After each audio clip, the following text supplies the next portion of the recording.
මාත් එක්ක තරහ වෙලාද?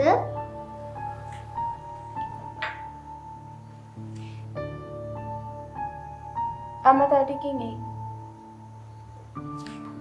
ඇයි තරහ වෙලා වගේ ඉන්නේ?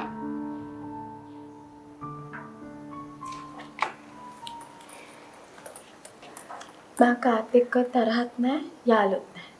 ඒ නිසා මට මගේ පාඩුවේ ඉන්න දීලා වගේලා සෙල්ලමක් කරගන්න.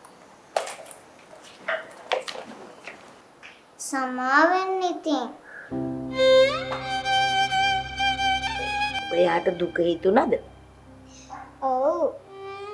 නන්ද කවදාවත් ඔහොම මට කරන්නේ නැහනේ. එයාට අද පොඩ්ඩක් කේන්ති ගිහින් ඒකයි ඔය. එයා ගණන් ගන්න එපා. කේන්තිය නෙවුනම හරියයිද? ඕක හරියයි. ඕම තමයි මිනිස්සුන්ට කේන්ති ගියාම.